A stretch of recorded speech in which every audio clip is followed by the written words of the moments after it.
Johnny Cofield here on the Coach Cofield Show, talking to Walton County head football coach Keith White. How you doing today, Coach? Man, I'm doing wonderful. How you doing? I'm good. I'm good, man. You're having a great season. I mean, things look. I mean, you can't get any better than undefeated. Yep, we've been very fortunate this year. We've won a lot of close ball games, and we've been playing really good football, and hopefully to continue on. That's awesome, Coach. Coach, we could talk about X and O's later, but what I like to find out is how. First of all, how long you been the head coach there? I've been the head coach at Walton High School. I'm in my third year now. Awesome, awesome. Where'd you come? Talk about the journey you've been through to get to be where you are right now. Yes, sir. I started in 1993. I'm actually in my 31st year. I was an assistant coach at Holmes County High School, and then I met up with Coach Matt Brunson in 1999 down at Vernon, and we spent a couple of years together. And then I went over to Crestview with him from 2002 to 2012. And I left Crestview in 2012 and actually went to the Funiac as the defensive coordinator for Coach Jimmy Ray Stevens for 2 years. And then Wow. Coach Brunson invited me back to be with him at Baker. And so I went to Baker and we got on a tremendous run over there at Baker for about 4 or 5 years. And then I was very fortunate enough back in 2021 to get the head job at Walton High School. You guys are undefeated at this moment here. Has Walton ever been in this situation undefeated before? You got a big history with them in the past. Have they ever been undefeated this time of the year? They did have a 10-0 season one time before, and they got beat in the first round of the playoffs. But they've never won 11 straight, and and advanced to the second round undefeated. Wow, Coach, that's awesome. That's awesome. I be keeping up with you guys, and it's a lot of close wins. You know, you guys got something going, got a little magic going over there. Well, we owe everything to the good Lord. We had what we called a gridiron Sunday, the first Sunday before the season started, and we had 24 young men go down front and accept Jesus. And so I'd been wanting to start some things at the football program because, like I said, I was in my third year that I hadn't started, and so we started a daily devotional after all them guys went down front. So we open up every practice with a daily devotion, and then the young men, they pray on their own after practice, and then we do a discipleship training every Wednesday night for whoever wants to show up because we're usually hot and tired and sweaty before we ever can get ready to go to church. So we just started hosting one there at the school every Wednesday night for whoever wants to attend. And so we've had a lot of good prayers and a lot of good things going our way. And the young men they believe in their faith and they believe in what's going good for us. And it seems like, a lot of things have went our way because we just keep the faith and keep on believing. Yeah, it sounds. I mean, it sounds like you guys got something really going on over there, doing more than just football, but handling people in their life, understanding it's more to life than football, and it seems like it's working for you guys. Yeah, I tell them all the time, my job is to help them to win football games and put them in the right situation to win football games. But it's a lot more important to me that they become dads and husbands and support their family. And, the most important thing is I got to make sure they all get to heaven. So, we try to teach culture and we try to teach how to become a man. And we try to help them out on being a daddy one day because we have so many that don't have daddies or they're in a single home and they come from divorced families. So we're trying to teach them a lot more things than just football. And I think it's been beneficial to us. Well, Coach, I mean, where did you go to school, and who was a big influence on your life to get to this point? Well, I actually went to school at Holmes County High School. I graduated there in 1989. Then I went off to Marion Military Institute for 2 years on a football and baseball scholarship. Then I finished up at Troy, Alabama. And and then when I got into coaching, Coach Brunson, he was a big time mentor to me, and he taught me a lot of football, but he also taught me about Jesus and stuff like that. And I used to coach for me. I used to coach, because I wanted to know, it was all about wins and coaching hard and just me. And then and it's been July now of, let's see, 4, 5, 6, about 10 years ago, I gave my life to the Lord at an FCA football camp. And when I did that, it changed my perspective, and I started being more about serving others and serving people and serving these young men and trying to teach them more than just how to play hard and to do things that way. And once I started giving everything to him, jobs started opening up, and my life changed and my family changed. And so the most influential person in my life has been Jesus, but Coach Brunson kind of helped me get there. Man, that's awesome, Coach. That's an interesting story. More than just about football, is changing your life and becoming a Christian and actually putting it into action, taking care of those kids, which is a Well, that's very what he important. tells us to do. He comes to this earth to serve us, and once we change our lifestyle and we change and we do everything for him, and then if you get in the Bible and you study like you're supposed to do, then it tells you how to do things. And so I just started going by just what he wanted me to do in my life instead of just being about me and coaching and trying to be the best football coach I could be. Coach, talk about some of the guys that's on your staff, uh, some of the people that are helping you get your program to this level. Yeah, we've got some great coaches. We've got Jay Lindsay, who has been a head coach over at Tate High School. He's our offensive coordinator. Does a phenomenal job. We got Coach Chopper Clark. I got him from Georgia. He actually started with me 2 years ago, and he's our defensive coordinator. We got Matt Sanders, who works with our offensive lineman. He played for me at Crestview and then ended up going on to Clemson. We've got Zach Mason, who actually played for me at Baker, and he does our defensive line. And then we got Coach Ken Randolph, who played for me at Defuniac, who does my secondary. So three of my coaches have actually played for me in my past 30 years, and the other two are guys that I've been very fortunate to get on my staff to help us out. Coach, listen to your background. If you're talking to a young guy want to get into coaching, what would be your advice to that young man? Well, the most important thing is you got to be who you're supposed to be. You got to be what you're supposed to be.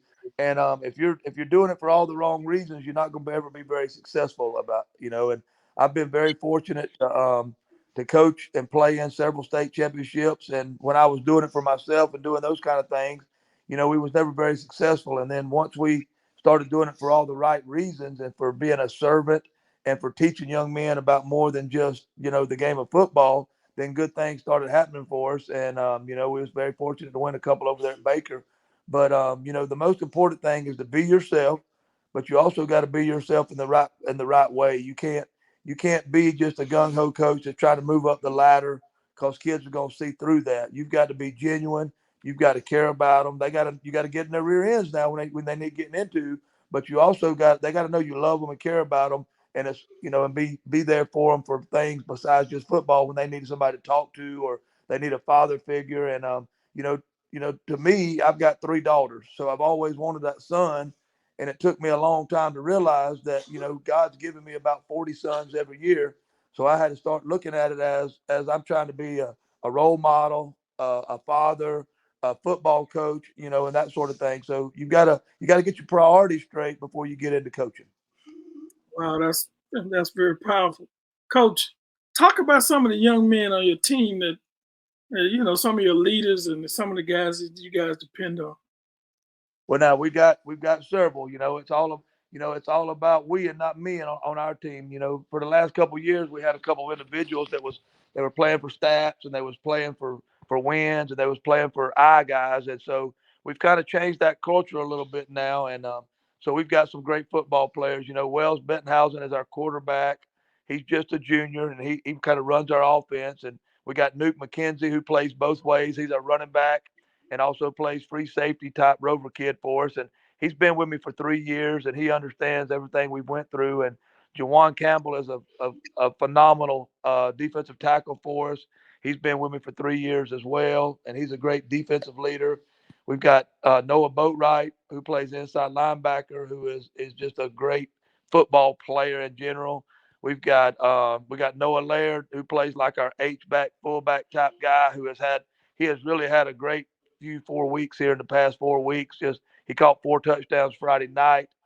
We got Elijah Neenan, we got Malcolm Bird, we got Antoine Morris. I mean, we're just loaded with great young men and great kids. And our kicker is Maston Joyner, who's just a super athlete, as well. He's going to Austin P as a kicker, but he's also helps lead our FCA group and got a great family and believes in Jesus and trusts the Lord. And he kind of helps our young men understand the things of life that we need. And but I mean, my list goes on and on. We got our center, Max Reyna, is a great player. Hoss Dawes, who plays left guard for us, is a great player.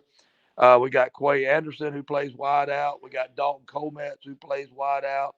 We've got Mason Clark, who's one of our other linebackers. I mean, we're just loaded with great young men and great talent. And I can continue to go on with that list as long as you want me to. Yeah, coach. Another thing, the culture of coaching and working in a town where you the only show in town. I mean, what is it about working there in Walton and the Funiac that you would tell anybody if they came up and asked you about the area?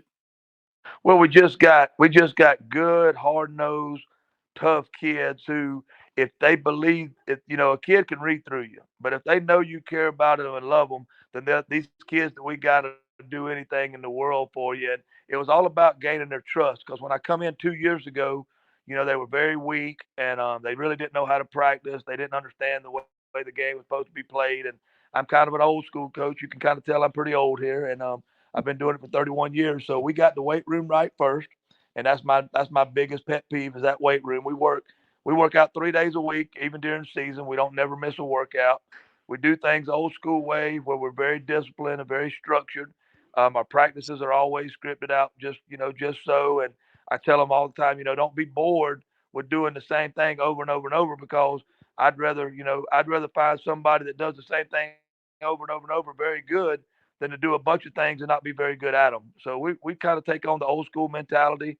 Very tough, very strong young men, and Walton's a great place to live.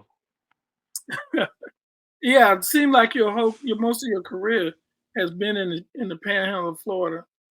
Uh, is it have you are those the only schools you worked on in Holmes and Baker and I've been at now Holmes County, yes, sir, Holmes County High School, Vernon High School, Crestview High School, Baker High School, and now Walton. I've been right here, kind of in a central general location. man, that's kind of awesome. Because I always I had coached in all my career here in Tallahassee, and I used to just look at some of the towns, the smaller towns, and you go in and look like the whole town is rooting for one team, and it's sort of that's exciting to me. Well, You yeah, got this small town, and they all pulling for one team. Nobody worrying about cross town.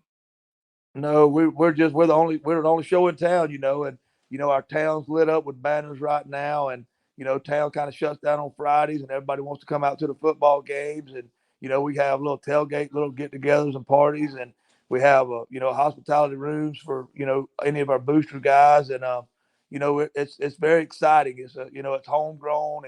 We don't go out and get players and stuff like that. Ours is kind of homegrown. We try to keep them around, and we don't let nobody transfer out and stuff like that. And we kind of keep it in house and just build it from. We work through our Pee Wee League up through our middle school and to our high school, and we all try to be just one town, one family. That's awesome, Coach. I like that. Uh, it'll be a long drive to transfer somewhere, wouldn't it be? Anyway, Well, we got, Freeport High School is about 15 minutes away. South Walton is about 25 minutes away. Back in the day, they lost a lot of kids that transferred down to Niceville, which is probably, maybe 45 minutes away. Pensacola is about an hour, 15 minutes away. But if you get in there and do things right and put a fence around that thing, you don't lose no kids. yeah, that's all. I like that. I like that, Coach. Now, t- you had a tough one last week. Uh, it was supposed to be tough. I was predicting it would go down to the wire like y'all did the first time, but you guys kind of got out on them. And I mean, what did you do different this time to make put the points you put up on them. I think what you scored 60 some points. We scored 63. Yes, we beat them last year, 61-14.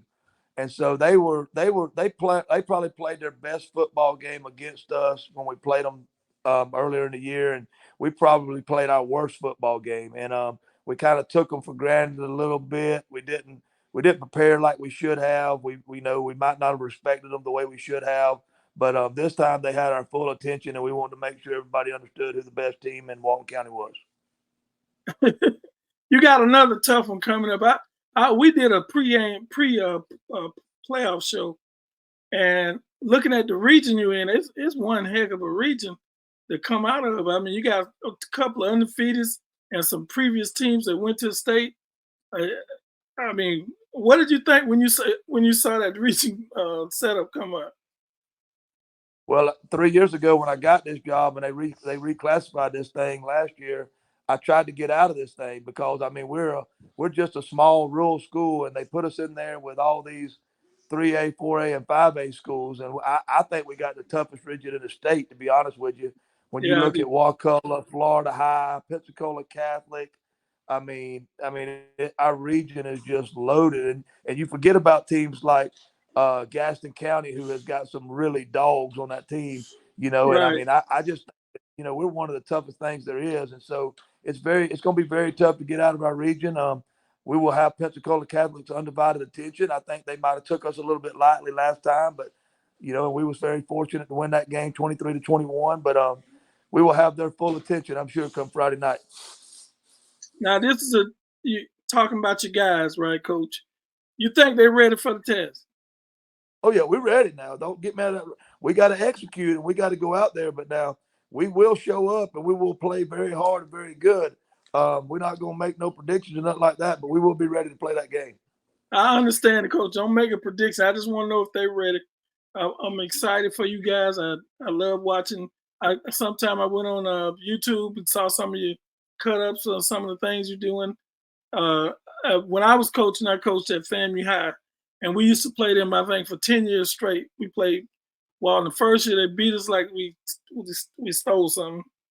I mean, they were athletes all over. I said, man, what a heck of a town to have these guys 6'4" walking around.